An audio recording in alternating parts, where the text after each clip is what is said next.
Hello मेरे प्यारे प्यारे दोस्तों, कैसे हैं आप सब। आज का हमारा टॉपिक होगा निषेचन या दोहरा निषेचन किसे कहते हैं और इसे हम 3D चित्रों के माध्यम से आसानी से समझेंगे। चलिए हम पहले बात करेंगे निषेचन किसे कहते हैं।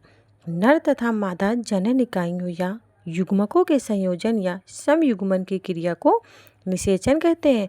और निषेचन की खोज सर्वप्रथम स्टार्सबर्गर नामक वैज्ञानिक ने 1884 में की थी।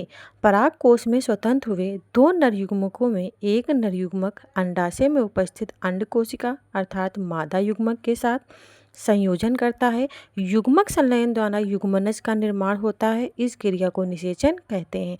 यानी हमारा जो पुंकेसर होता है, हमारा पुंकेसर दो चीज़ों से मिलकर बना होता है, पराग कोश और पुतंतु से।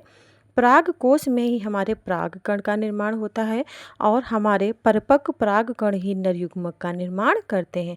पहला नर युग्मक जो हमारे बीजांड में उपस्थित अंड कोशिका के साथ संलयित होता है, उससे भ्रूण का निर्माण होता है जो आगे चलकर बीज या फल का निर्माण करता है।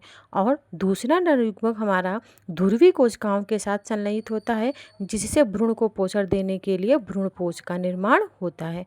अब हम बात करेंगे दोहरा निषेचन की, यानी डबल फर्टिलाइजेशन। आवर्ती बीजी पौधों में दोहरा निषेचन पाया जाता है। आवर्ती बीजी पौधे होते क्या हैं? ऐसे पौधे जिनका बीज किसी न किसी आवरण से ढका होता है उसे हम आवर्ती बीजी पौधे कहते हैं। आवर्ती बीजी पौधों में दोहरा निषेचन होता है।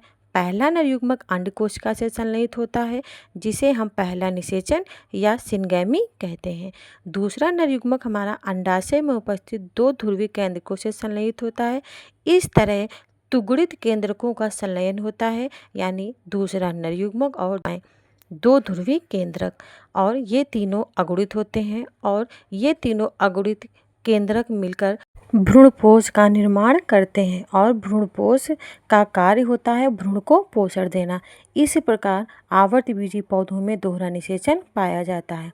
पहला निषेचन पहला नर युग्मक प्लस अंड कोशिका यानी भ्रूण का निर्माण। दूसरा नर युग्मक प्लस दो ध्रुवी केंद्रक यानी भ्रूणपोष का निर्माण। अब हम 3D चित्रों के माध्यम से समझेंगे। जो हमारा परिपक्व परागकण होता है, परागकण के अंदर दो कोशिकाएं पाई जाती हैं। पहली कोशिका जो बड़ी होती है जिसे हम वनस्पतिक कोशिका या वेजिटेटिव सेल कहते हैं। यही वेजिटेटिव सेल जो परागकण को पोषण देती है और परागनलिका के निर्माण में सहायक होती है। दूसरी कोशिका जिसे हम जनन कोशिका कहते हैं, और जनन कोशिका छोटी कोशिका होती है जो नर युग्मक का निर्माण करती है। परागकण मादा भाग के वर्तिकाग्र पर पहुंचता है और हमारी वेजिटेटिव सेल परागनलिका का निर्माण करती है। पहला नर युग्मक अंड कोशिका से संलयित होता है जिससे भ्रूण का निर्माण होता है। दूसरा नर युग्मक ध्रुवी केंद्रकों से संलयित होता है जिससे त्रिगुणित या त्रिसंलयन कहते हैं और इससे भ्रूणपोष का निर्माण होता है। इस प्रकार दोहरा निषेचन के बाद फल या बीज का निर्माण आवर्तबीजी पौधों में होता है।